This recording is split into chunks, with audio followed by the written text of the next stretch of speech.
नमस्कार बच्चों, आप सभी लोग का स्टडी फाइंडर में एक बार फिर से बहुत बहुत स्वागत है। आज हम लोग क्लास 10th की 4.2 का इंट्रोडक्शन देखने वाले हैं, जिसमें हम लोग सीखेंगे रूट्स निकालना। पिछले में हम लोग सिर्फ ये जानने की कोशिश की थी कि क्वाड्रेटिक इक्वेशन का फॉर्म किस तरह से होता है। ठीक है, ax² प्लस bx+c। इस चैप्टर को आप पोलिनोमियल में भी अच्छी तरीके से पढ़ चुके हैं कि क्वाड्रेटिक इक्वेशन किसको बोलते हैं। ठीक है, कुछ हम लोग प्रीवियस याद दिला दूंगा आपको, कुछ रिवीजन भी करेंगे हम लोग क्वाड्रेटिक इक्वेशन को, जिसको हम लोग वहाँ पे जीरोज के नाम से जानते थे, लेकिन अब उसको हम लोग रूट्स के नाम से जानेंगे। वहाँ हम लोग जीरो निकालते थे कि किसी भी वैल्यू यहाँ रखने के बाद वो जीरो हो जाता था।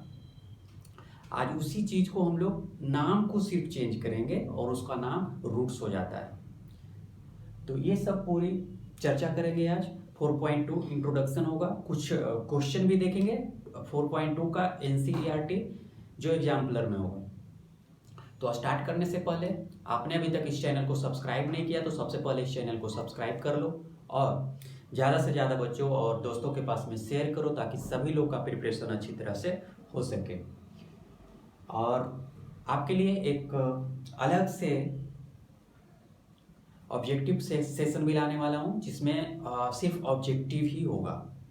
आप लोग के एग्जाम में ऑब्जेक्टिव बहुत ही बड़ा मार्क्स लाने के लिए अपना एक रोल निभाता है। जैसे कि कुछ क्वेश्चन को बढ़ा दिया गया है नंबर ऑफ क्वेश्चन ऑब्जेक्टिव का, तो वो भी बहुत इंपॉर्टेंट है आपके। हम उसमें कोशिश करेंगे कि चैप्टर वाइज लाने की कोशिश करेंगे।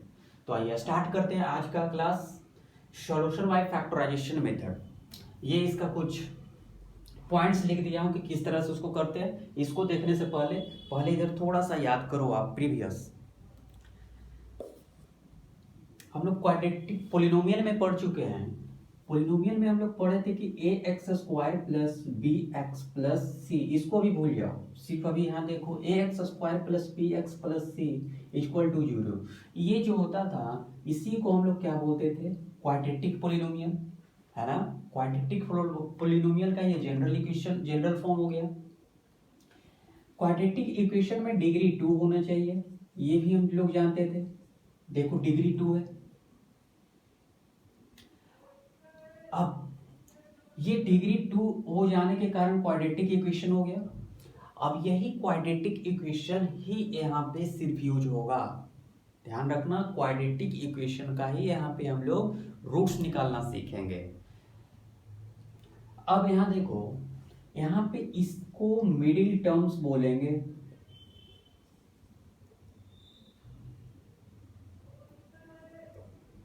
मिडिल नंबर बोलो या मिडिल टर्म बोलो, है ना। इसको आप बोलो फर्स्ट टर्म और इसको बोलो आप लास्ट टर्म। ये सब बहुत रोल निभाएगा इसको रूट्स निकालने में, ये सब चीज का बहुत ही इंपॉर्टेंट है। अब देखो बच्चा, अब इसमें जो हम लोग यूज करने वाले हैं वो कोफिशिएंट का। कोफिशिएंट, अगर x² का कोफिशिएंट आपसे पूछे,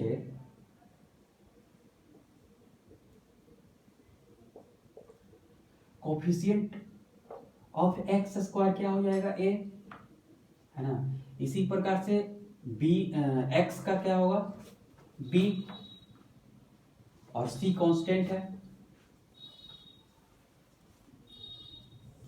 c कांस्टेंट है। तो coefficient of x² a, coefficient of x b हो गया। ठीक है, इसका मतलब ये हुआ कि x² के मल्टीपल में जो भी लगा हुआ हो x² का कोफिशिएंट दे देगा, और जो x के मल्टीपल में लगा हो वो मिडिल टर्म भी होगा और x का कोफिशिएंट भी होगा, और एक c जो वो कांस्टेंट हो गया। यही सब को हम यूज करके रूट्स निकालना सीखेंगे।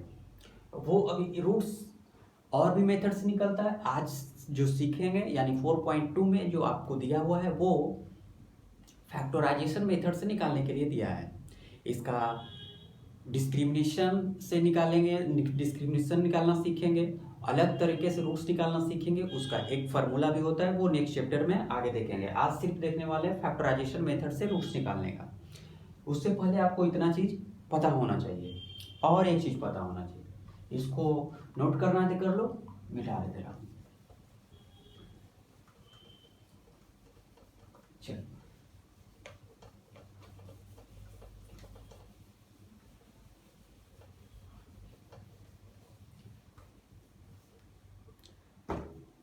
अब जीरोज किसको बोलते थे?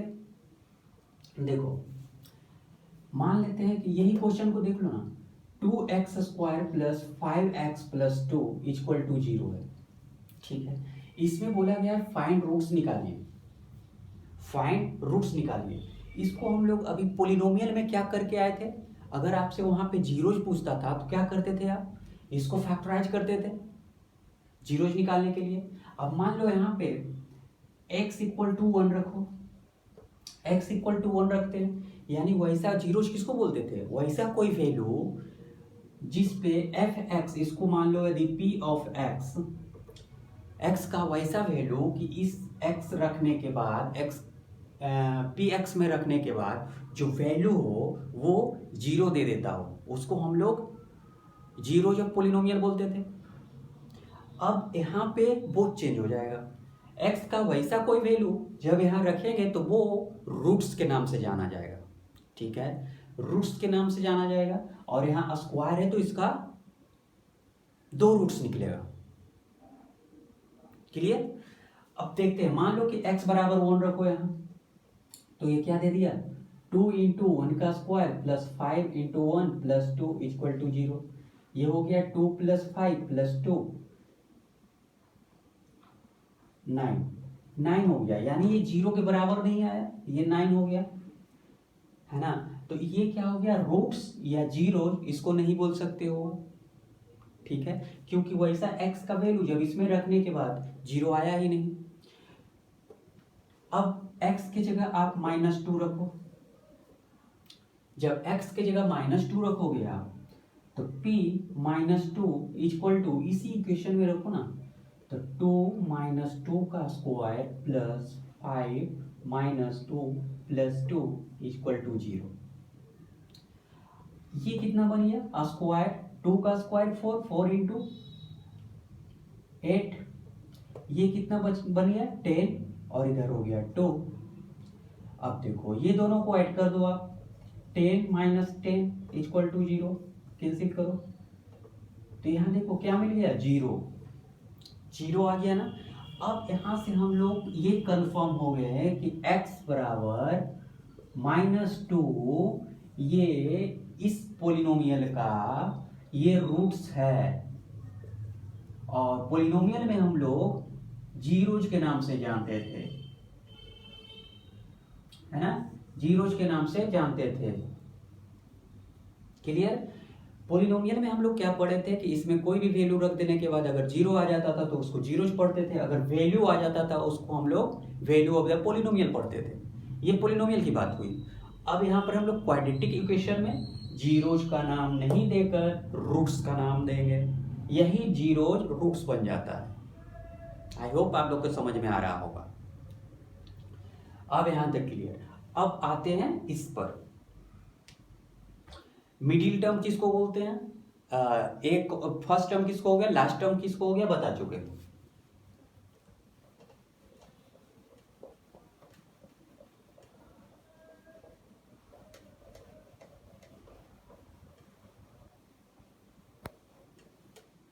चलो अब इस क्वेश्चन को देखो, 2x² प्लस 5x प्लस 2, देखने में तो इजी लग रहा होगा, आसानी से आ जाएगा। अब इसका कुछ रूल समझते हैं कि क्या क्या करने के बाद बन जाएगा आपको। कुछ जब बड़ा बड़ा होगा तो थोड़ा सा प्रॉब्लम होगा आपको, लेकिन आप ज़्यादा से ज़्यादा क्वेश्चन को सॉल्व करोगे तो ये भी आपको इजी से निकल जाएगा। तो इसको सॉल्व करते हैं, और सॉल्व करने के पहले फैक्टराइजेशन मेथड से इसको सॉल्व करेंगे, और फैक्टराइजेशन मेथड का ही यहाँ पे स्टेप लिखा हुआ है। फर्स्ट स्टेप पढ़ो आप, given quadratic equation ax² bx plus c होना चाहिए। देखो क्या ax² bx प्लस c में है, मिल गया, क्लियर। अब कह रहा है express the coefficient of middle terms और as the sum and differ the factor obtained. Middle term कौन सा हो गया इसमें? ये मिडिल टर्म हो गया, है ना। इसको हम लोग माने थे फर्स्ट टर्म और इसको लास्ट टर्म। मिडिल टर्म मिल गया। अब कह रहा है the product of these two factors will be equal to the product of the coefficient of x square and the constant term. अब मिडिल टर्म जो निकालेंगे उस मिडिल टर्म को दो पार्ट में करेंगे हम लोग। जैसे ये 5 हो गया, 5 को वैसा दो पार्ट में सम या डिफरेंस करेंगे कि उस दोनों का मल्टीप्लाई लास्ट टर्म और फर्स्ट टर्म के मल्टीप्लाई के बराबर हो जाता हो। ठीक है, लास्ट टर्म और फर्स्ट टर्म के मल्टीप्लाई के बराबर हो जाता हो, यही ये कह रहा है। फिर स्प्लिट द मिडिल टर्म्स, फिर स्प्लिट करेंगे, वही बात हुआ, 5 को स्प्लिट करेंगे दो टर्म में, अब फैक्टराइज करके उसका आंसर निकाल लेंगे। तो आइए, इससे समझ में नहीं आएगा, जब इसको सॉल्व करेंगे तो और अच्छी से समझ में आएगा। इसको जिसको लिखना है वो लिख लेगा और इसी से रिलेटेड हम लोग यहाँ सॉल्व करेंगे। चलो, 3 टर्म पता हो गया हमको। एक्स स्क्वायर का कोफिशिएंट पता है 2, एक्स का कोफिशिएंट 5 और ये कांस्टेंट। इसमें क्या करना है, सबसे पहले इसको और इसको मल्टीप्लाई करो आप, यानी कि 2 × 2 आपको मिल गया 4। ये हमेशा करना है इस टाइप में, जब भी आप फैक्टराइजेशन मेथड निकालोगे तो यही आपको करना है। एक्स स्क्वायर का कोफिशिएंट और कांस्टेंट को मल्टीप्लाई करना है ना। Product of the coefficient of x square and constant, multiply कर दिए, कितना आ गया 4, है ना। ये छोटा टर्म है इसलिए ये इजी से बन जाएगा, जब बड़ा बड़ा आएगा तो वहां पे प्रॉब्लम क्रिएट होगा, तो उसे भी बताऊंगा मैं। अब क्या कर रहा है, 5 को आप स्प्लिट करो और दो पार्ट में स्प्लिट करो, जिससे कि आपको ऐड या सब्ट्रैक्ट करो तो 5 ही मिल जाना चाहिए, और जब वो दोनों को मल्टीप्लाई करो तो ये 4 के बराबर आ जाना चाहिए। तो 5 को आप क्या लिख सकते हो, 4 × 1 या 4 + 1। इसके अलावा और ऑप्शन आपके पास क्या है, 3 + 2। और कोई ऑप्शन है? नहीं, ऑप्शन है बहुत सारा है, 6 - 1 कुछ भी करके ला सकते हो। लेकिन अभी ये भी आपको समझना है कि ये सब कर दिए तो ये दोनों को मल्टीप्लाई करके देखो, ये 4 आ गया, ये दोनों को मल्टीप्लाई करो, 3 × 2 6 आ गया, ये दोनों को मल्टीप्लाई करो तो 6 आ गया। लेकिन हमको चाहिए क्या था, 4 चाहिए क्या था, 4। तो ये दोनों को ऐड किए और ये दोनों को जब मल्टीप्लाई कर रहे हैं तो क्या मिल जा रहा है, 4। तो ये इसका मतलब सही है, ये सब नहीं लेंगे, ठीक है ना। मिडिल टर्म को स्प्लिट किए, दो भाग में इसको बांट दो, ऐड या सब्ट्रैक्ट करो। ऐड या सब्ट्रैक्ट वो आप पे डिपेंड करता है कि किस तरह से करो। सिर्फ जब ऐड करो तो ये 5 आना चाहिए। जो देखो 5 को स्प्लिट किए तो 4 + 1, आप 3 + 2 भी कर दो, मान लो कि यहाँ 6 होता तो ये वाला काम कर जाता। तो यहाँ पे 4 आने के कारण, और ये अच्छा 4 क्यों आया, कांस्टेंट और एक्स स्क्वायर के कोफिशिएंट को मल्टीप्लाई करने के बाद ये आया। अब यहाँ पे क्या करेंगे, ये इस टर्म को, ये दोनों खत्म हो गया, ये दोनों खत्म, यूज किसका हुआ, इसका। चलो अब इसका हो गया तो लिख लो आप 2x² प्लस इस 5 को आप क्या लिख सकते हो, 4 + 1 × x + 2 = 0, है ना ये जी। चलो और आगे देखते हैं, 2x² प्लस ये x को दोनों के साथ मल्टीप्लाई कर दो, 4x + x + 2 = 0। अब यहां से आपको क्या कॉमन दिख रहा है, ये दोनों में से 2x कॉमन दिख रहा है, 2x को कॉमन ले लो तो क्या यहाँ बचेगा, x बचेगा और इसमें 2 बचेगा। इसमें से कॉमन क्या लग रहा है आपका, 1। जब इसमें से 1 कॉमन लोगे तो यहाँ x + 2 आना चाहिए, है ना। और इसमें एक चीज ध्यान देना कि जब फर्स्ट वाला से जब कॉमन लिया तो यहाँ x + 2 आया, तो सेकेंड टर्म में भी x + 2 ही आना चाहिए, है ना। यहाँ भी x + 2 तो यहाँ भी x + 2 ही आना चाहिए, x - 2 नहीं आएगा, अगर आ गया होगा तो गलत है। चल = 0। अब इसमें से इस पार्ट को देखो कॉमन ले लो आप, x + 2। जब x + 2 कॉमन लोगे तो यहाँ क्या बच गया, 2x और यहाँ क्या बचा +1। अब यहाँ से इक्वल टू को 0 कर दो दो पार्ट में, x + 2 = 0, यहाँ हो गया 2x + 1 = 0। तो x का वैल्यू -2 और यहाँ से x का वैल्यू -1/2। यही आपका क्या निकल गया, रूट्स। यही निकल गया आपका रूट्स ऑफ क्वाड्रेटिक इक्वेशन। और इसी को जब पोलिनोमियल में पढ़ोगे तो इसको हम लोग जीरोज के नाम से जानेंगे। ये निकल गया आपका रूट्स। एक बार फिर से समझो क्या किया हूं, पहले लास्ट और फर्स्ट टर्म को मल्टीप्लाई कर दो, है ना, क्या किया हम लोग, first term into last term, है ना। अब फर्स्ट इनटू लास्ट टर्म 5 को सेकेंड क्या किए हम लोग, मिडिल टर्म को स्प्लिट किया हूं, मिडिल टर्म को वैसा स्प्लिट करो आप, मिडिल टर्म की ऐड या सब्ट्रैक्ट करने के बाद क्या आ जाना चाहिए, ये वाला नंबर, यानी कि first term into last term. Middle term को आप प्लस या माइनस करो, कुछ भी कर सकते हो, और इसके बराबर ला देना होगा मल्टीप्लाई करके। देखो 5 को जब हम लोग स्प्लिट किए तो 4 + 1 और ये दोनों को मल्टीप्लाई किए तो 4 के बराबर आ गया। इसको देखो और एग्जाम्पल इसको बनाइए तो और अच्छी तरीके से समझ में आएगा। इतना नोट कर लो आप।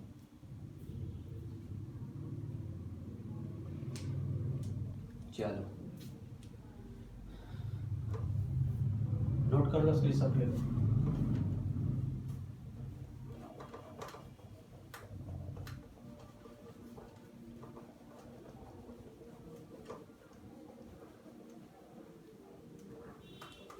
देखो अब एग्जाम्पल नंबर, आप बुक का एग्जाम्पल नंबर 4 को देखो। एग्जाम्पल नंबर 4 देखो, उसमें कह रहा है 6x² - x - 2। इसको find the roots of quadratic equation. इसका भी क्या पूछ रहा है आपसे, रूट्स पूछ रहा है, इसका भी आपको रूट्स निकालना पूछ रहा है। तो आप इसको किस तरह से करोगे, हाँ, अगर इसमें से एक चीज और ध्यान देना, अगर मिडिल टर्म, ये तो छोटा था तो मिडिल टर्म इस तरह से मिल गया। अगर मिडिल टर्म नहीं मिलता है तो इसका भी उपाय है, ये दोनों जो मल्टीप्लाई किया हूं इसको फैक्टराइज कर लेना आप। जैसे कि इसमें हम लोग बता रहे हैं, देखो पहले क्या करना है, ये दोनों को मल्टीप्लाई, तो 6 × 2 क्या मिल गया, 12, है ना। यहाँ तो -1 है, मिडिल टर्म में क्या दिया हुआ है, -1। अब इसको आपको स्प्लिट करना है 2 नंबर में, तो ये 2 नंबर लाने के लिए आपको यहाँ से नहीं पता चल रहा होगा तो देखो यहाँ से भी कर सकते हो। ये 12 जो आएगा मल्टीप्लाई करने के बाद, इसको आप फैक्टराइज कर लेना। फैक्टराइज जब करोगे आप तो 2 नंबर मिल गया। अब इसमें से आपको ढूंढना है, वैसा 2 पार्ट में इसको बांट देना है। कितना हो गया, 2 × 2 × 3। इसको 2 पार्ट में ऐसा बांटो कि ऐड या सब्ट्रैक्ट करने के बाद -1 आ जाना चाहिए, यानी मिडिल टर्म आ जाना चाहिए। तो देखो 4 और 3 को 2 पार्ट में बांटो, 4 × 3, अगर मल्टीप्लाई कर दे रहे तो 12 आ जा रहा है, और अगर सब्ट्रैक्ट कर दो तो 1 आ जा रहा है, और -1 लाने के लिए -4 + 3 कर देते तो आ जा रहा है ना। यहाँ से ये भी आ जा रहा है, यानी कि -1 को आप क्या लिख सकते हो, -4 + 3। हम बता चुके हैं कि मिडिल टर्म को आप प्लस करके या डिफरेंस करके आपको इसके बराबर लाना होगा, और मल्टीप्लाई कर दो तो इसके बराबर होना चाहिए जो दोनों का मल्टीप्लाई है। ठीक है, अब आगे बढ़ते हैं। तो 6x² को आप क्या लिख सकते हो, 6x² माइनस, यहाँ देखो -4 प्लस,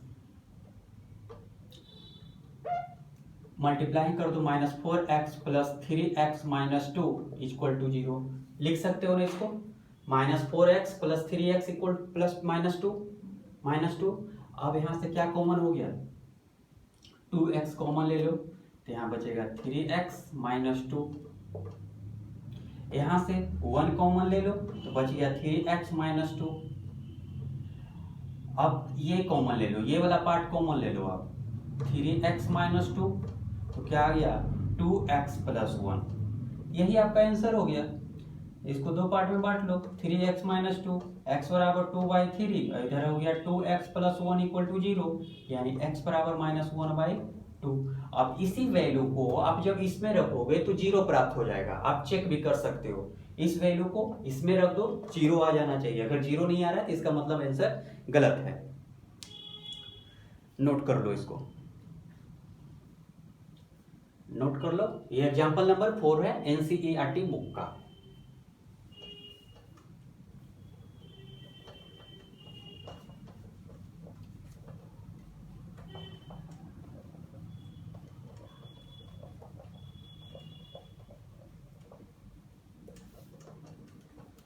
चलो क्वेश्चन नंबर 5 एनसीईआरटी का ही है। 3x square minus 2√6x plus 2 है ना। इसमें भी आपको क्या पूछा जा रहा है, फाइंड रूट्स निकालना है। एक चीज ध्यान रखना, 3x स्क्वायर है तो इसका 2 रूट्स निकलेगा, डिग्री 2 रूट्स 2। अब इसको सोचो कि किस तरह से निकलेगा। यहाँ -2√x है। मैं आपको एक बार फिर से बता देना चाहता हूं, ये ज्यादा से ज्यादा प्रैक्टिस करोगे आप इसको तो ही आपका अच्छा होगा, नहीं तो बार बार कंफ्यूजन होगा कि कितना यहाँ पे रखे, तो कॉमन कौन सा आएगा, ये सब प्रॉब्लम होगा। तो ज्यादा से ज्यादा क्वेश्चन बोलो। और एनसीईआरटी के अलावा आप आर.डी. शर्मा बुक को लो, उसमें बहुत सारा क्वेश्चन दिया हुआ है। और जो भी प्रॉब्लम होगा नीचे कमेंट करके बताना, मैं आर.डी. शर्मा को भी बता दूंगा। अब पहले इसमें क्या करना, ये दोनों को मल्टीप्लाई, तो यहाँ करो 3 × 2 कितना आ गया 6। अब -2√6 को हमको क्या करना था, दो पार्ट में बांटना था, है ना। और 6 भी लाना है, तो इसको कर सकते हो ना, -√6 और -√6, इसको आप कर सकते हो -√6 और ये दोनों को देखो ना, मल्टीप्लाई कर दो तो 6 के बराबर आ जाएगा, 6 के बराबर, यानी ये टर्म सही है, यही हो सकता है, और कोई नहीं बन रहा है। चलो ये तो इस तरह से समझ गया। अब सेकेंड क्या बताए थे, इसको फैक्टराइज करके भी आप ला सकते हो। जैसे 6 है तो इसको आप फैक्टराइज करो, √6 और √6, देखो यहां से भी आ गया। अब इसको कर लो आप, 3x स्क्वायर माइनस, क्या लिख सकते हो कितना बार में, ये लिख लो, -6x माइनस √6x प्लस 2, ठीक है। अब यहां से क्या करना है आपको, √3 को कॉमन ले लेना है, √3x को कॉमन ले लो, क्योंकि इस दोनों में तो √3 ही कॉमन आएगा। तो यहाँ क्या बच गया, √3x, है ना।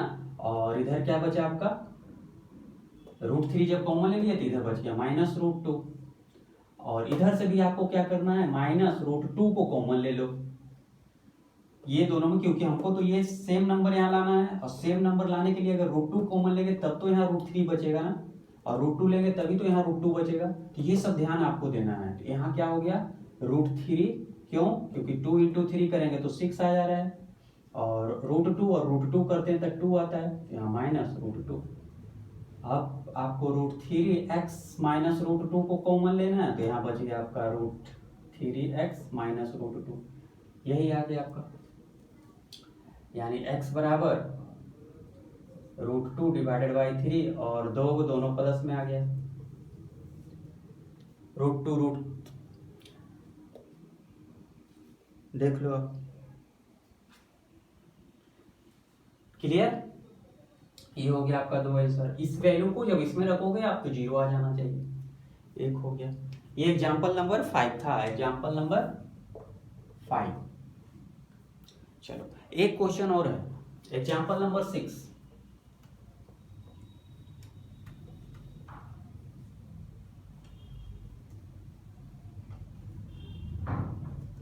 एग्जाम्पल नंबर 6 को पढ़ो। उसमें कह रहा है कि क्वाड्रेटिक का फर्स्ट पेज देखो, फर्स्ट पेज में जो 4.1 में दिया हुआ है उसको वो सॉल्व करने के लिए बता रहा है। उसमें कह रहा है आपको एग्जाम्पल नंबर 6 में, है ना, क्वेश्चन नहीं दिया है, वो फर्स्ट पेज में आप देखोगे तो फर्स्ट पेज में ही उसका बुक का फर्स्ट पेज में दिया हुआ है, उसको सॉल्व करने के लिए बता रहा है। कह रहा है कि एक हॉल है, प्रेयर प्रार्थना करने वाला एक हॉल है, ठीक है। अब इसमें कह रहा है ना, इसका जो ब्रेथ है वो x है, और लेंथ जो है उसका 2 गुना से 1 ज्यादा है, ये x है और इसका ब्रेथ जो था दुगना से 1 ज्यादा है। ये क्वेश्चन आपको मैं बता रहा हूँ, क्वाड्रेटिक इक्वेशन का फर्स्ट पेज देखोगे तो वहीं पे रहेगा, ठीक है, फ्रंट पेज पे ही है। x से इतना है और इसका एरिया भी दे रखा है, एरिया भी आपको दे रखा है। मैं बुक में देख लेता हूं क्या यही है, आप लोग के पास बुक होना चाहिए।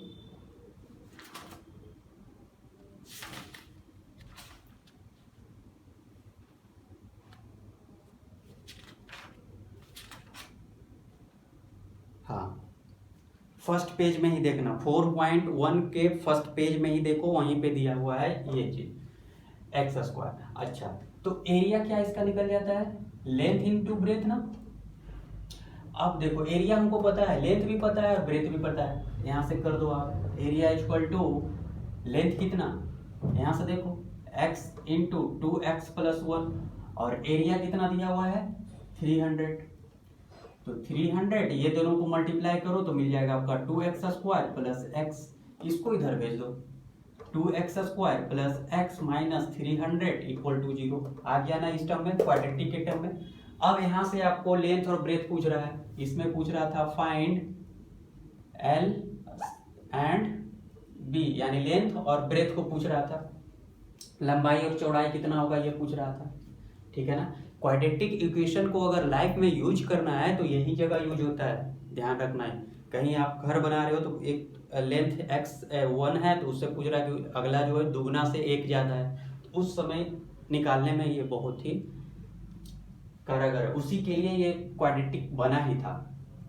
अब देखो इतना आ गया था, अब क्या करना है, इस रूल को फॉलो करो, इसको और इसको मल्टीप्लाई कर दो, तो 300 इंटू 2 कितना मिल गया आपका 600 और यहाँ 1 को स्प्लिट करना है आपको दो भाग में, 1 को स्प्लिट करना है दो पार्ट में, जो कि ऐड या सब्ट्रैक्ट करो तो 1 आ जाना चाहिए और मल्टीप्लाई कर दो तो इतना आ जाना चाहिए। तो वो मिलेगा कहाँ से आपको, तो आपको थोड़ा सा मेहनत करना पड़ेगा, इसको फैक्टराइज करके, फैक्टराइज कर दो आप,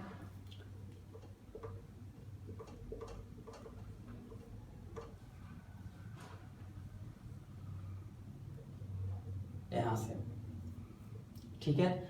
अब देखो इसको अब दो पार्ट में आपको बांटना होगा, 2 इंटू 2 इंटू 2, 3 इंटू 5 इंटू 5, इसको दो पार्ट में बांटो और जहां से आपको 1 प्राप्त हो जाना चाहिए, ठीक है ना।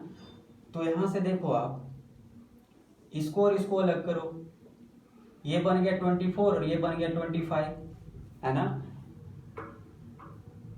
और ये आप जब देखो 25 में से 24 जब माइनस करोगे तो 1 आ जाएगा, ठीक है। यानी कि इसको जब दो टर्म में आप करोगे तो 25 माइनस 24 कर सकते हो, और ये दोनों को जब मल्टीप्लाई करोगे तो कितना दे रहा है 600, दोनों को मल्टीप्लाई करने के बाद कितना दे रहा है आपका 600, तो आपका क्लियर हो गया यहाँ से कि ये दोनों टर्म मिलेगा।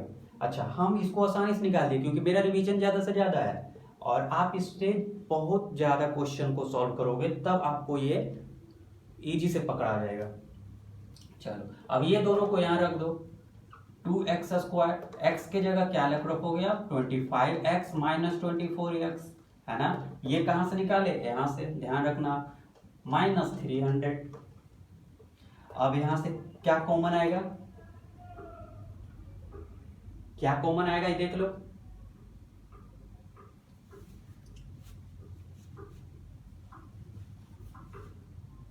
अच्छा इसको आगे पीछे भी कर सकते हो आप, ये तो पट कटेगा नहीं, तो इसको इस तरह से भी कर सकते हो, 24 minus 24x plus 25x minus 300। इसको इसलिए कर दी क्योंकि 24 को जब 2 कॉमन ले रहे हैं तो 24 ऐसे भी आंसर आ जाएगा, लेकिन इसको आसान बनाने के लिए इसको हम लोग आगे पीछे भी कर सकते हैं। अब यहां से आप क्या कर लो, 2x को कॉमन ले लो, जब 2x कॉमन लोगे तो यहां बच गया x माइनस 12, ठीक है। यहां से आप क्या करो, 25 को कॉमन लो, है ना, 25 जब कॉमन लोगे तो यहां बचेगा x माइनस 12 इक्वल टू 0। अब 2x प्लस 25 एक आ गया और यहां से मिल गया आपका x माइनस 12 इक्वल टू 0। तो यहाँ से एक मिला x बराबर -25 डिवाइडेड बाई 2 और x बराबर 12, ये मिल गया। तो आप ही सोचो क्या लेंथ और ब्रेथ ये माइनस में होगा क्या, माइनस में होगा क्या, तो ये एग्जिस्ट ही नहीं करेगा। तो x बराबर आपका आ गया 12, x बराबर 12, यानी जो यहाँ से निकाले थे हम लोग लेंथ जो ब्रेथ जो इसका था x, ये आ गया 12 और लेंथ कितना आ जाएगा 12 दुगना से एक ज्यादा, यानी 12 इंटू 2 + 1 25, एक 25 और एक 12 है ना, यानी कि ब्रेथ आ गया 12 और ये आ गया आपका 25, ये आपका आंसर हो गया। यहाँ ध्यान रखना ये 25 - 24x इसको आगे पीछे कर सकते हो ना यार, देखो ना 2 + 3 है तो इसको 3 + 2 भी लिख सकते हो ना। ये हो गया आपका एक्सरसाइज खत्म। एक्सरसाइज का एनसीईआरटी आज इंट्रोडक्शन हुआ, आज फिनिश हो गया, यहीं तक रखते हैं इसको। नेक्स्ट में हम लोग 4.2 को एक्सरसाइज को सॉल्व करेंगे। तो आज के लिए इतना ही, थैंक यू।